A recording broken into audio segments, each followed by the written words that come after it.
Xullas qarindoshlar, ananaslarni shunaqa qilib kesib, ustidan anor solib, uni ustidan esa bir rov shokoladni eritib quyadigan bo'lsak, yo'q, bu ingliz tili ustozi. Uni ustidan fistashka bilan kokosli strishka solib, razilkada bir rov muzlatib olgandan keyin shunaqangi bay shirinlik bo'lar ekan deb buni qaranglar.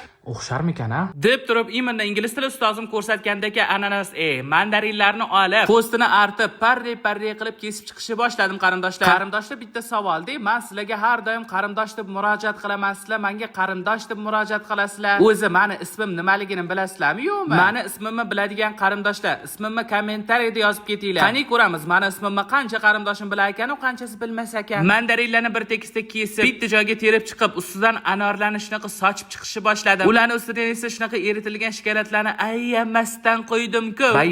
Bay, hozirdan ko'rib buni ishtaham ochiryapti. Shuni shunday yeb qo'ya qolsa bo'lmasmikan-a? Shunaqasi bor-ku, qulupnayni shokoladga botirib yeyishadi. Men anor bilan mandarinni shokoladga botirib yerdim, bo'ldi. Xo'sh, shokoladni ustidan men faqatgina kokosli strishka soldim qarindoshlar. Hamdopista biram qimmat bo'lgan payt nima bor? Va marazilkada bir rov muzlatgandan keyin shirinligimiz tayyor bo'ldi qarindoshlar. Qani buni yeb ko'rishni boshlayman deb oldi tishlarimdan ayrilishimga ozgina qoldi. Parasat marazilkada olgandan keyin siraz yemaydi-yu, buni ozgina sovishini, isishini kutadi-yu. Xullas qarindoshlar, ingliz tili ustozim ko'rsatgan shirinlik juda bir neobishli shirinlik bo'lar ekan. Uyda zerikkanda nima qilish bilmayotgan bo'lsangiz, bitta shunaqa shirinlik qilib ko'rsanglar bo'lar ekan. Keyingi videolarda ko'rishguncha xayr.